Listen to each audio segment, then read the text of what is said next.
हे comrades, आज अपन देखेंगे capitalism की हिस्ट्री ओरिजिन। क्योंकि अक्सर हमको एडम स्मिथ की पुस्तक द वेल्थ ऑफ नेशन से ही बताया जाता है कि कैपिटलिज्म के कैसे ओरिजिन, उसी से हमें अक्सर नॉलेज है थोड़ा बहुत।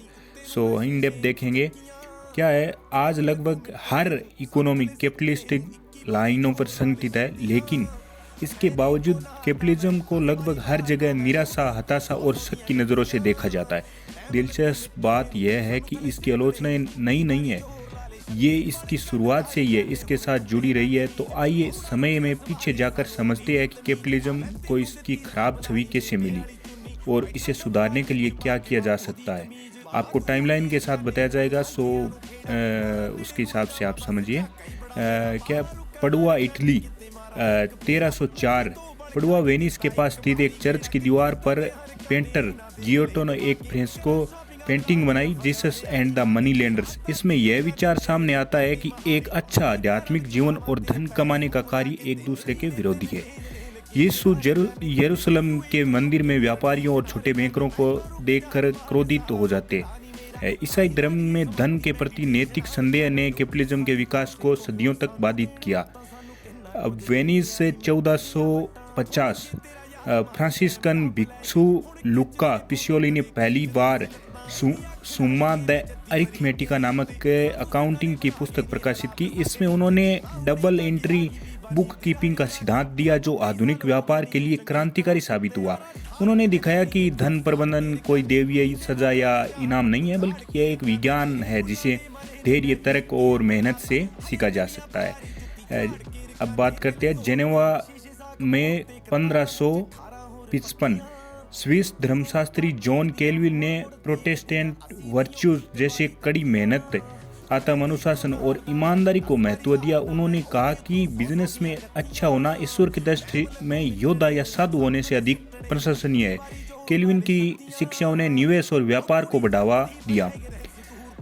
Dutch Republic 1670। नीदरलैंड की स्वतंत्र डच रिपब्लिक पहला राष्ट्र था जिसने कैपिटलिज्म को अपनाया। यहाँ आलसी सामंतों को नीचा देखा जाता था और मेहनती व्यापारियों की प्रशंसा की जाती थी। जॉन वर्मीर की पेंटिंग्स जैसे द लेस मेकर ने शांति से घर में बिजनेस चलाने के महत्व को उजागर किया।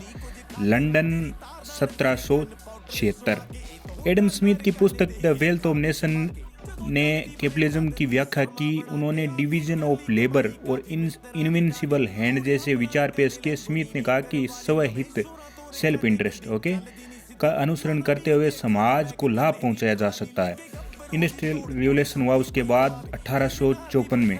ब्रिटेन का औद्योगिक विकास अपने चरम पर था, लेकिन चार्ल्स डिकेंस जैसे आलोचकों ने कैपिटलिज्म के अमानवीय पहलुओं को उजागर किया। उनकी पुस्तक हार्ड टाइम्स में बच्चों के शोषण और प्राकृतिक संसाधनों के विनाश की आलोचना की गई। बर्लिन 1963। पूर्वी जर्मनी के नेता वाल्टर उल्ब्रिच ने न्यूएस इकोनॉमिस्ट सिस्टम या एनओएस शुरू किया, जिसमें श्रमिकों की भलाई और उच्च नैतिक मूल्यों पर ध्यान केंद्रित किया। लेकिन 1976 में कॉफी की कमी के कारण बड़े पैमाने पर असंतोष फैला, जिससे पूंजीवाद की उपभोक्ता जरूरतें पूरी करने की शक्ति को मजबूती मिली। सियाटल यूएसए 1999 में क्या होता है, विश्व व्यापार संगठन या WTO की बैठक में बड़े विरोध प्रदर्शन हुए। विरोधी ने कहा कि कैपिटलिज्म उत्पादकों का ख्याल नहीं रखता और इसे जीवन का आध्यात्मिक उद्देश्यों की अनदेखी के लिए जिम्मेदार ठहराया।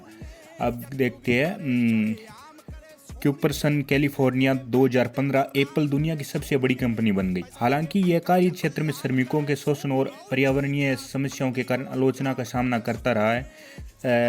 कंक्लूजन में हम देखें तो कैपिटलिज्म का अद्भुत प्रोडक्शन का प्रदर्शन करता है, लेकिन इसके कई दोष है। लेकिन अपन दो मुख्य देखें तो यह श्रमिकों की पीड़ा को तब तक नज़रअंदाज करता है जब तक इसे रोकने के लिए कदम न उठाए जाए।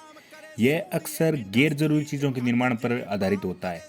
भविष्य की चुनौती यह है कि कैसे हम मानवता और प्रकृति के प्रति नैतिक रूप से पैसा कमा सकते हैं और इसे मानवता की वास्तविक ज़रूरतों पर खर्च कर सकते हैं। सो कॉमरेड्स, ये था मेरी ओर से। अगर आपकी तरफ से कोई फीडबैक है और न्यू किसी टॉपिक पर वीडियो लेके आना है तो आप दस सकते हो मेनू।